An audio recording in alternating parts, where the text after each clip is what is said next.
FM. Radio has never been better. What is up? Hello to our listener This is the movie show. on Active FM, I'm Sash. and my name is Ryan. You're so posh today, Ryan. I am announcing What are you person- announcing the person that you listening are? Oh, that they are listening to us. right. What's up? What's happening? And I'm guessing you saw the title and you thought, this is not black or white. This is a man of a lower pigmentation. You know the title is Netflix is most expensive film for 2022, right? And you're thinking to yourself, what could possibly cost so much? The Grey Man. Yes. The Grey Man And this cost is like that much. this is like a start of like a franchise. I saw that, which Yes. is actually pretty cool. 11 sequences, like 11 packed stuff possibly coming up. Really? Yes. I didn't see that. 11. 11, as in 11 coming 11. films. Possibility that they were talking about, yes. They said that the Russo Brothers said there's definitely yes, There's something there. they want to do it. That's actually very cool. I would definitely watch the next They're like, one. stuff Marvel. We're starting our own branch of Yeah. Awesomeness. Yes. Yeah. So the movie's budget, The Grey Man, it's a Netflix film, 2022 action thriller, was $200 million, which makes it the most expensive Netflix original movie of 2022. 2021's most expensive film was Red Notice, which is insane. I can't believe that was last year already. That was the one with Ryan Reynolds, Gal Gadot, and that dude that I hate. That dude, The Rock. Do you remember that movie? I actually don't. Yeah, that was Red Notice. That was. Are the you most... saying that we watched that last year? Yes. Wow. Really? Yes. No. But you don't remember it. Don't remember Okay. it. Doesn't ring a So bell. clearly for you it was last year. And then 2019 was The Irishman. I started The Irishman. It's a long movie with Robert De Niro. I don't know if you watched The See, Irishman. that rings a bell, but no, I never watched it. Yeah, I didn't finish it. But that was the most expensive one of 2019. Yeah. So this is the most expensive film in Netflix or for Netflix for 2022. Can I just say, Netflix has been doing well this year. Honestly. I hope that they pulled up their socks. That's what I think they're doing. They're pulling up their socks. They're like, They really are, though. we stuffed up. Go back. I don't know if... is that movie still on? I don't know. Cuties. I don't know. I never searched for it on Netflix. Yeah. Yeah, I'm not going to search for Not it. even gonna. Don't you go and search for Didn't it. even watch the Just leave it trailer. there. It's just like, nah, Yeah. don't need that in my life. Yeah. I'm good. We don't Yeah. know. But I know, look, Netflix hasn't been doing well. Obviously, like stock prices and all of that. This year in particular, like Netflix hasn't done well. That's exactly why they chose to release Stranger Things in 2 parts. It was actually so that they could keep subscriptions. So they released the first part in May, the end of May, which means that you've got your subscriptions for May, and then they released the second volume the beginning of July, which means basically you're keeping viewers for May, June, and July just because of Stranger Things release. So, and then obviously a lot of Stranger Things did really well. So Stranger Things exploded. no, it really did like explode. even over Yeah. YouTube, it's just like... So I think from that YouTube has done well from Stranger Things, but they haven't done well this year from like a subscriber base. But the films that they've been bringing out are actually pretty good. So there's The Grey Man, which I thoroughly enjoyed. Like honestly, it is really one of the best films that's come out this year, in my opinion. It really is good. They've released a couple, obviously Stranger Things. I mean, Stranger Things. It's like one of the most viewed series of all time. Stranger Things was brilliant, season 4. But they also spent a lot of money on season 4. It was their most expensive. Yeah, it was. They spent money on it. So I think maybe they spent all of this money because all of this would have been produced in like 2020, 2019, and now that it's being released, they're obviously getting. What's the word? They're getting money back, basically. Yeah. Yeah. But they're doing, I think, No, I'm not saying all of their films. Also, The Man from Toronto was Netflix. There's a film that's just come out called Purple Hearts. There's a film coming out with Jamie Foxx and I think it's Dave Franco called Night Shift, which is they hunt zombies, but it actually looks pretty good. Like it's not like Twilight, or in fact they ripped Twilight off in it. So that I saw the trailer for that one and I was like, oh, this looks good. I like that. That sounds cool. They hunt zombies. What? Wow. Not zombies. Vampire. Was it vampires or zombies? Please I think it's vampires. It's vampires because they mark Twilight off. But it's not like the normal vampire. It's not, as in the way they've done it is unique. It's not like the normal like vampire. You know, there was that stage where everything was vampire romance. Yeah. You know, like everything. Yeah. That was the Twilight stage. Love Yeah, you it's too. not like that. Love you to hell and back. Yeah, no, it's not. Even though you did. They get money for killing vampires. Bring me back to life. So they kill vampires because they want money. That sounds cool. Yeah. I like that. So yeah, Netflix has been doing pretty well, but this is The Grey Man, and it is directed by the Russo Brothers. If you don't know who the Russo Brothers are, shoot yourself now. We are waiting. You can choose where you want to shoot yourself. Can we you cut choose this out? the foot. You can choose your Yeah. where. Just do it. There was one part in this film where people's ankles were shot. I'm like, that's how you shoot a person. Yeah. You can even choose what you shoot yourself with. I didn't specify. I didn't say you Elastic could have band. a paper, an elastic band, like paper. You know what? G.I. Joe. Lego block. There we go. Paintball. Just don't miss because Yeah, but shoot yourself. Yeah. Okay, the Russo brothers are the directors of Avengers. all they have to do is watch the trailer of this film Yeah. and they'll be like, oh. Which means at the end of this show, we are going to answer a question. Ryan, we are going to answer this question.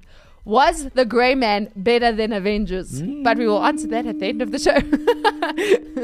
Because it is the Russo brothers. I mean, you have to compare their work. It's their work, Yeah. you know.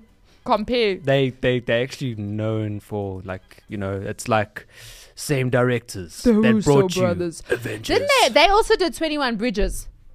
Didn't they? No, sh- that was, I don't know who It that was. was. I'm sure it was them. It was Chadwick Boseman. He was obviously the main character. And I'm sure it was the Russo brothers. I don't remember. Okay, so this is the Russo brothers. And the cast. Oh, I loved the cast. I thought it actually was. You know how when you watch the interviews, they're always like, yeah, and we have a perfect ensemble cast. Did you see who they were considering? Yes, I did. The other people. I saw the other, but I think what they got it to was perfect. I liked it. The cast, everyone, every single person was brilliant. Yeah. I loved everyone. I've never seen Ryan Gosling like this. No. In fact, he said this is the most action-packed film he's ever done. I have not seen him like and this he before. he was so good. I liked him. He was so you know what I loved about him was he was so emotionless. If I can word it like Yeah. that, like he came across as, which makes so much sense. And there's a reason for it. But it also makes you. Part of his story. But in order to do what you do you understand what Yeah. I'm saying? There has to be a part of you it really did feel like a part of him had died. That's what it felt like. He was just living because he was alive. Like his heart was beating, but like his emotion, like that his emotions were like dead. They were killed. Like life had literally stripped him of. So the way he brought his character across, because sometimes you have these macho men, you know, and they're doing like all of these things, and they're just like happy. Like James Bond, for example. I think that's why I like Daniel Craig's James Bond, because he brought more of like a depressed version to like, do you get what I'm saying? Like the film industry created these tough guys that kill and, you know, take lives for a living and are fine. And then like there's no emotional scarring. And then their soft spot is some woman that they fall in love with. Like that's the standard tough guy in a film. Whereas, okay, James Bond, Daniel Craig's James Bond, obviously he was a womanizer, all of that, but there was emotional scarring, which I think was clever. But then Ryan Gosling, there wasn't even a woman. Do you understand what I'm saying? Like there was no romance because that part of him was gone. There was just a child part, like the one shot he didn't want to take because it was a child. Yeah. And then of course there's the girl. Yes. But that's about it. And I think that. And it's not like a daughter. No. Father. It was just There was a soft spot. Protect the girl. Yeah. Which technically was his job. That's the reason he knew her in the first place. So the cast was amazing. I think every single actor, like literally every Just single fresh. actor was so good. And I think everyone kind of did a role that we've never seen them in before. Like Ryan Gosling, Chris Evans, remember last time I said he doesn't want to be the good guy. Do you know that he was originally considered for the lead role, which is Ryan Gosling? Yeah. And he declined it and said, make me the villain. I heard even the bad guy was like, mm-mm. And then later on he said, okay, it's fine, I'll do it. And you know what his words were? My grandmother changed her mind.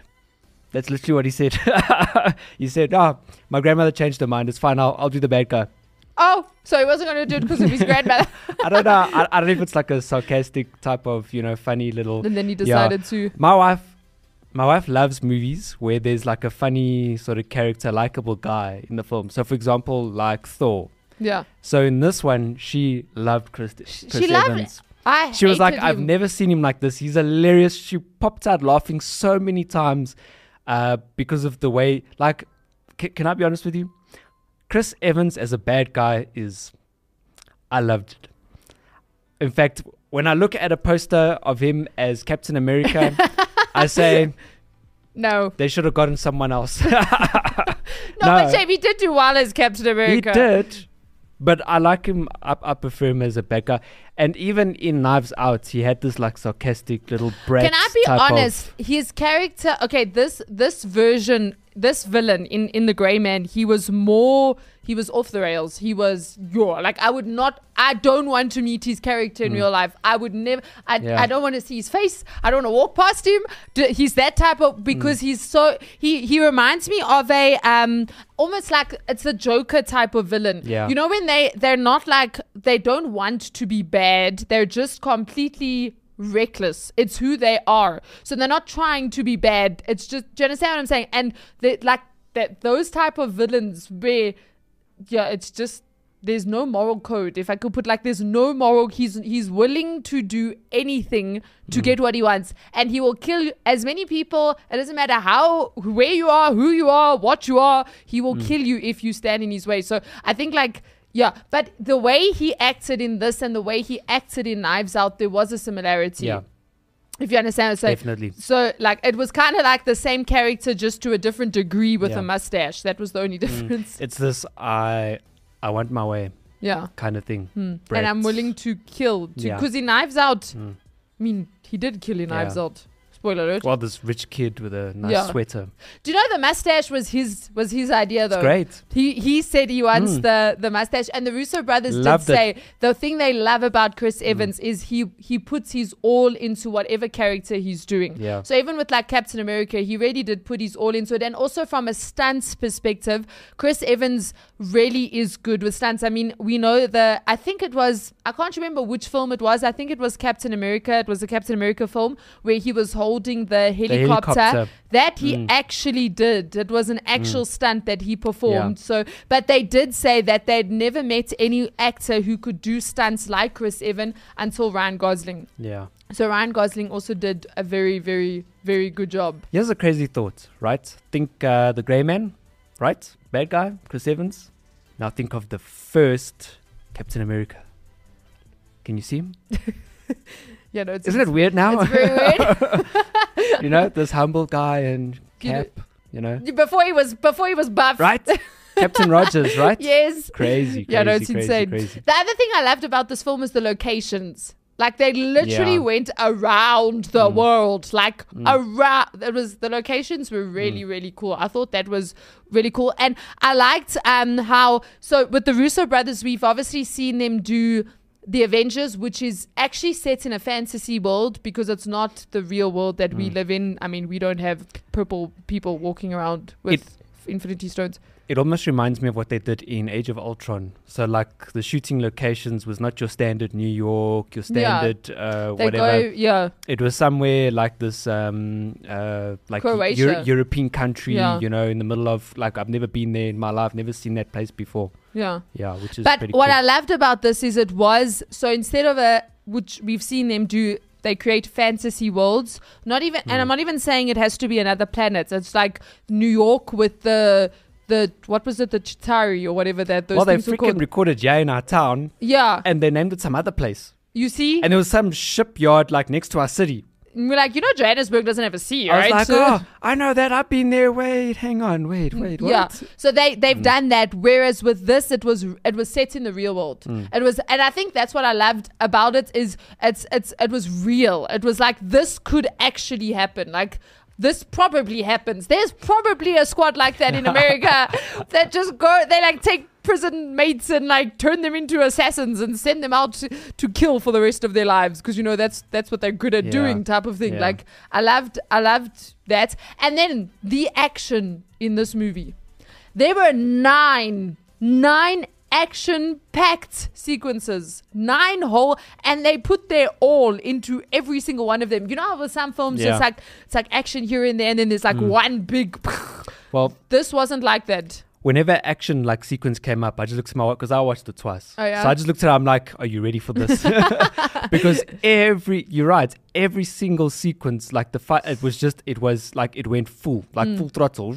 No, they're really good. The Russo brothers are really good with action. They're very good. But what I like about the Russo brothers is you get action films, like most Bruce Willis films are like this, where the whole film is they focus more on making sure it's action than they do the storyline. So the storyline sometimes falls flat. Sometimes the storyline actually doesn't make sense. Sometimes the storyline doesn't even fit and you get to the end of the movie and you're like, what was the movie about again?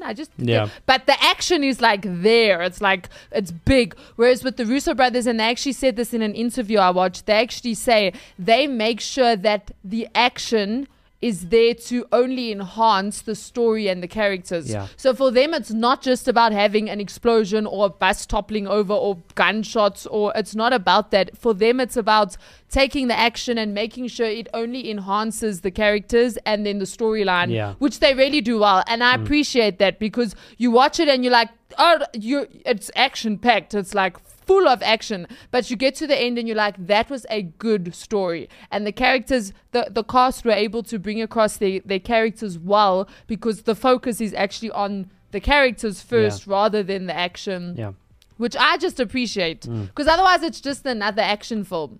Yeah, and people just shooting and kicking each other type like, of thing. Yeah, okay, yeah.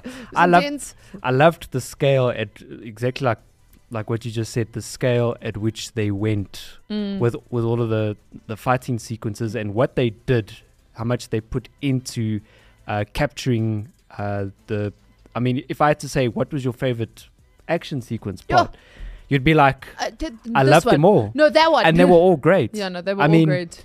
For me, like the plane one, that whole sequence in the plane, like I've never seen that before in my life. What they did, like I've seen some cool action sequence, but like my favorite was just the fact, like the sounds. Yes, I loved the sounds of the engine, like whenever an explosion happened, and like I mean, literally what they did in production with the plane, they did that whole thing again where they literally took this plane, they duplicated the actual plane, like I can't remember what model, plane they used, but they duplicated the model. Obviously, they got themselves in the soundstage, and they put themselves on what was called a rocker. One of those like where they can take the set and just like rotate and do whatever they want with it. And literally they were just rocking this thing back and forth. Now obviously it's combined with CG, but like to see the actual characters in there and like the car inside is like, while that's rocking up and down, that thing's also throwing itself. I don't know if you saw, there's even the one shot where Ryan Gosling got hit in the face. Like as he popped his head, I went, yes. And then they carried on and I was just like, whoa. Like it's like I can go watch that all over again. And also it was nice, Ryan Gosling, so even though he's like this assassin and he really is the best in the world, he's still a human being. So you see how he's do you understand what I'm saying? Like his body takes hits and he do you understand? Yeah. But then at the same time he had a very dry sense of humor. Very. I loved when I think it was, what was the guy's name? Not Carmichael, that was the bad guy. The guy that hired him, Fritz. Was his name Fritz? I think it was Probably him. sounds with about the white right. hair, the guy with the white hair. He obviously calls him and says, "How are you doing?" And then yes. instead of Ryan Gosling's just fallen out of a plane. Yeah. That's and fought like 10 million Yeah. guys, not 10 million And guys, he's but like, yeah, he's like, I'm a bit shaken, but I'm okay. No. He says his answer was what? Emotionally, I'm not doing okay, or I'm not too good, I'm not or doing too well. I'm a bit shaken up. Yes, that's right. And then I'm emotionally a bit shaken. yes. So like even and you could just see his body is like completely, like just battered and bruised. Did you notice all the times that they used key phrases in their conversation? Like usually in a film they really highlight it, but in here it just slipped by so far. Like, so e.g. Chris Evans is, I really don't know the character names, like he was but Lloyd. Yes, Lloyd. Wow, Lloyd. I know someone who's called Lloyd, and he's also like quite a fighter. But anyway, where Lloyd had a conversation with Six, and no. Who was it? But anyway, oh yes, Captain America. Anyway, that guy. Yes, the Chris. I just jumped across. Lloyd. Yes. He has a conversation with one of the head guys within whoever's hiring him, and like they start the conversation, and then like maybe 2 sentences down, it's like, "Did you watch the game last night?" "Yeah, but I stopped halfway." "Yeah, well, that's like someone who like that." For me, I was like, "Wait, was that just a one of those like, okay, we're just approving that you are who you are." Like it happened throughout this film. And it's not like there's a highlight on it. Yeah, it just like goes right past. Like anybody who's watching this and like, wait, hang on, stop. What did they just say? Wait, why did they just say, like I appreciated that. Yeah. That like it made me enjoy the film so much more. Also, do you know that Ryan Gosling and Chris Evans were both encouraged to improvise on their lines, and the first times the two characters actually meet face to face, it was completely improvised. I think Six says to him, "You must be Lloyd," and then Lloyd says, "How do you know?" And he answers with, "You hit like a Lloyd." That whole scene was completely improv. Was that the whole comment with the moustache? Yes, as well? he comments on his moustache. Well, you look like or whatever, yeah. So I thought that was pretty cool because like their banter was cool as well, because normally it's like there's so much hatred normally between like the protagonist and the antagonist, like, "I will cut your mother into pieces and you will normally it's like that, whereas this time they're like joking with one another, basically like, "Oh no, you hit like a Lloyd." Like, do you understand what I'm saying? It wasn't like this hatred. It wasn't like the normal movie, like this is what you get. There was a deeper, almost Hitman type of like aggression towards each other, and it's like words, but it's almost like the other guy wouldn't take it with an offense. No, they would almost take it as like it's a norm. I'm gonna pull your toenails up. Well, I'm gonna cut them off. Kind of thing. No, that was really cool. And can I just give the guy with the white hair? Right? Yes. When they pulled his, I must just say I was applauding that guy, because at some point, like when he wants to pull my finger now, I'm like, it's so and so. That guy was just like, even with the ears, I'm finished. I'm finished. And then Chris Evans still says that's not torture. That was just something I put on the spot. That guy was, who was he? And his dress code. Can we just talk about the production designer was brilliant, but the way they dressed Chris Evans' character with his loafers and his white black and white like striped shirt, and then his mustache, and like his clothing was all like quite tight fitting, but like that. No, it was just, he was weird. But do you know that Chris Evans on the first day of filming accidentally hit Ryan Gosling in the face with a prop gun? Yeah, shame. That's when you're like, wait, was that really your mistake? Is there blood? Is there blood? Okay, cool. Can we keep rolling? That's great. And then at around 1 hour and 13 minutes of the film, Lloyd, who's Chris Evans, says $10 million to the first person who puts a bullet in that Ken doll's head. Obviously referring to Ryan Gosling. Now, Ryan Gosling had just finished production on the live action Barbie film, which is coming out in 2023. Yeah. Can you believe it? Where he actually plays Ken. So we're going from Ryan Gosling as the Grey Man, which is like one of the most action-packed films and the most like emotionless character of 2022. And then he will be the blonde. And have you seen his hair blonde? He's this blonde, I was just about to say, did you see how they dressed him? Where? For Ken. Yeah. I'm like, he looks like Barbie. In fact, the male version. the one interview with Ryan, they ask him about it for the Grey Man. you can see he's like, it almost looks like he's just come fresh off. Of the set of, because they would have obviously filmed The Grey Man first. They filmed The Grey Man, I think, in 2020, and then now obviously it's been released, so they've just probably wrapped up production for, or they might still even be filming, I'm not sure. Yeah. But I must be honest, at first when I heard they were bringing out a live action Barbie, I was like, hell no, I am not watching that stupid film. I still feel the same. refuse. No, but the only reason I'm like, okay, I actually want to watch it is because Margot Robbie is Barbie, and I actually have a respect for her as an actress, especially after Once Upon a Time in Hollywood. And then Ryan Gosling, I have a respect for him as an actor as well. So I'm like, you know what? Because of those two, and because of the director, I like Greta. So I'm going to watch it. But talking about Once Upon a Time in Hollywood, did you recognize the little girl? I didn't. She was in Once Upon a Time in Hollywood. You know the little actress that speaks with Leonardo DiCaprio? Yeah. That's the girl. Ah. You didn't recognize her? No. Okay. I wasn't thinking about it. I was just thinking, yeah. You know, as in Fritz, I think it was his niece who had the heart problem. Yeah. She was in Once Upon a Time in Hollywood. So that's her. I recognized her immediately. Didn't you recognize her? I didn't. Okay, she is a lot older, obviously. I think she was 8 in Once Upon a Time in Hollywood. She's probably close to, 16 now? Somewhere there. Oh, wow. Yeah. So... I'm shocked. And then every character in this film wears a Tag Heuer watch. Yeah, because that's right. Ryan Gosling has a partnership with the luxury brand. I didn't pick that up, but apparently every single character in the film wears they should have put more work that into watch. that if they paid any contribution towards the film. And then Anna de Armas, she did a good job, and I enjoyed her because she was different to James Bond. She was kicked around so much. She was so many times. She was thrown around. I'm like, ugh.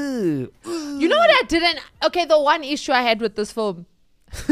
One issue, I just remembered it now, was the last fight with her and the Indian guy. Yeah. That fight was so dramatic for him just to give it to her. No, that was cool. No, but I was like... I loved that. He saw her coming. He wanted to give it to her. Why did he fight? I like that. The fight scene was cool. But the fact that afterwards he just gave it to her, I was like... You know what it was? This is what I got from it. It's the fight and flight at first. And I think that point with the court. And then I think at some point, I think he just clicked. He's like, wait a minute. What am I doing? Yeah. These people are not honorable. And he then he could gives have it over. really thought of that before he started beating her up. I'm just saying. Fight and flight, man. When that kicks in, man, your logic leaves the building. Okay. But she's previously collaborated with both leading men, so Chris Evans and Ryan Gosling. Obviously, Chris Evans was Knives Out, and then Ryan Gosling was Blade Runner 2049. I didn't know she was in Blade Runner 2049. I still haven't seen it, so I don't know. But now I know. Yeah. Okay, now talking about the cast was perfect, but did you know that Brad Pitt was attached as the lead, with the director being James Gray, who was the director of Ad Astra, and they were set to direct the project since 2011, but dropped out. So this project has been in the works for years. a long time. Then eventually Christopher McQuarrie was set to direct with Charlize Theron. Yeah. Until the iteration fell apart. I'm so glad that happened. Yeah. I would not have wanted that. No, I don't. This did not need a female lead. They were waiting for the Russo brothers. The Russo brothers, they did picked justice. It up, they put it under their arms and they did justice. And Ryan Gosling was perfect as he was perfect as the lead. And I like Brad Pitt, I really do. But for me, Ryan Gosling, we haven't seen a film like this. That's what made me enjoy it. Yeah, it was different. He's it was good. fresh. It was. I would definitely watch. If this became a franchise, I'm so for that. Yeah. I'm definitely for the the franchise, the Grey Man. And there's franchise. a lot of if you actually go search the Grey Man, and then there's the Wikipedia page. They actually list all the different books that are there. Is it actually set on books? Yeah. No, definitely. We are all in. Yeah. And they did end it. And it's different titles. They ended it well, but they also ended it in a way that that's what I like. you can go anywhere. They ended it, and I was like, where they going? Where did they go? What happened? Who's chasing after them? I'm like, yes, I smell a sequence. I smell something coming up here. It's going to be good. No, it is going to be good. I'm looking forward to that. Yeah, this was a very good film. I thoroughly enjoyed it. And I actually want to watch it again. I personally would watch this film again, even though I've watched it 1.5 times. I didn't finish the second time because I was watching it via my family. But I would definitely watch this film again. It was very good. I thoroughly enjoyed it. Yeah. Everything, the cast, and I loved even the credits, the way they did. It almost looked like Monopoly. You know the Monopoly, the old Monopoly figurines, the silver. Like it reminded me of that. Obviously, it's called the Grey Man, so for them to go and almost make everything like that grey silver color was really cool. Well, they said it was Marvel inspired. You know the way they do the credits. They always do like the whole 3D thing. Yeah. You know. Okay, back to now our question. Was this film better than The Avengers? No. Why not? The cliffhanger was just too great. Then the first Avengers. The first Avengers. Avengers number 1. All the way back. In my opinion, it's better than the first Avengers. In my opinion, it's better than the second Avengers. If we look at a film. With Infinity War and Endgame, there was too much had been built up to Infinity War and Endgame, and what it did in cinema was the whole hype around the film. It obviously was way greater than the Grey Man. But I honestly do think that they could build up to that with this. You know what I like about this film is the genuineness in the character. You see, it's where Marvel is like that's the superhero, you know. That's why I like the Grey Man more than Avengers, because Avengers is superhero, you know, not real. Like you can't relate to all of the characters because the one dude's turning green. I like the way they fly. Exactly. Whereas this is real life. Yeah. This is real people. Like this stuff can really happen. This could really happen. You are really like, honestly, this film. I thought I really enjoyed this film, and I know that there was so much, you know, the MCU, especially the first 4 phases, like the MCU, what they did with that was insane. And the way they then, like the Avengers Endgame, I mean, you had so many different storylines colliding with so many different great characters that everyone loved. And like when people ask you, what's your favorite Avenger? You're like, I don't know. They're all like, I have my top 6 type of thing. Yeah, like I don't have a favorite. Some people do, but like for a lot of people, it's, I don't have a favorite. There's so much riding on it. For me, Thanos was... Run like the villain. Loved Thanos. But I think from a realistic perspective, because sometimes with the MCU, just like, what? Like with the talking raccoon, you were like, what is happening? I remember when the first Guardians came out, I was just like, what? Okay. And then eventually you're like, okay, no, it's Guardians of the Galaxies, you know?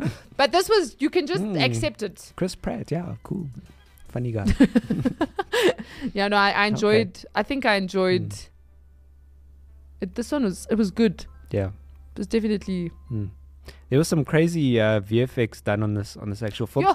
So something that I had, maybe they had done it before, something that's gone quite big that I've seen a lot of VFX artists using lately is 3D capturing, and especially if you got an iPhone with the you know, you basically got a radar on there. Yeah. But you know, with the face scanning, face scanning, so it scans your face. But there's a thing called 3D scanning where you can now use your phone, you can scan an object in and it puts it into 3D. Pretty cool. Done. And something that they specifically did with the plane sequence, you know, with the guys falling. I mean, how cool is that? That was insane. I love the fact that nothing was in focus. It was just crazy. And which makes so much sense. Exactly. It's so much. So that's why I was like, I'm loving this right now because it's so realistic. I mean, it's not like the camera guy can get in focus. Hang on, just wait. So it is very blurry. But they literally filmed each actor, including the stuntsman, under this like 360-degree ball. That was insane. That thing was insane. It had something like, I think it was 160 cameras around them.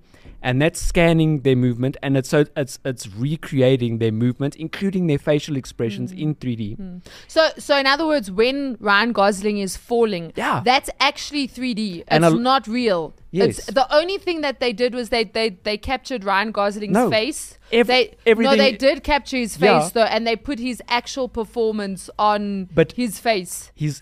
the whole part of him is 3D captured, modeled. Yes. And then so the expressions, the way that that's really him, just captured, 3D captured, and put into a 3D sequence with all the. Which was very cool. And I think some of the playing, like a lot of some of the tilting and stuff like that, also that they were. I mean, that's just. So it's crazy. not like the usual where what they'll do is they'll have the actor on like blue screen. They'll toss the actor around, blow wind at the actor, do a whole lot to the actor, or stuntsman, not even the actor, and then then they'll take the actor, they'll remove the background, they'll put another background, they'll add. They didn't do that. That's normally what they do. They didn't do that. Ryan Gosling, it's his performance, but it's a 3D model of him. So they captured him in studio and then put it in the sky with the wind and the plane. And what's cool is it wasn't motion capture.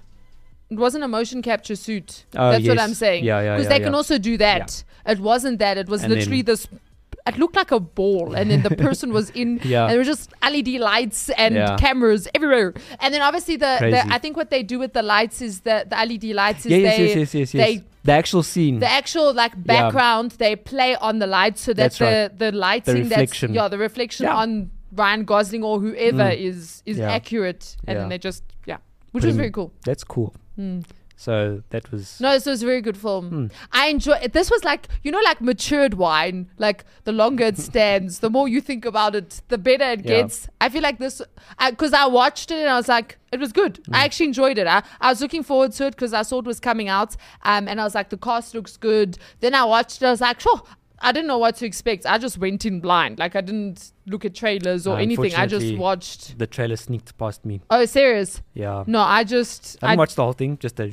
Yeah, I went in blind and just watched it and thoroughly enjoyed it. Then I told my family it's good, and then did research. And while doing research, I was like, no, this was a good film. And this was a good film. I think there was like a handful of swear words.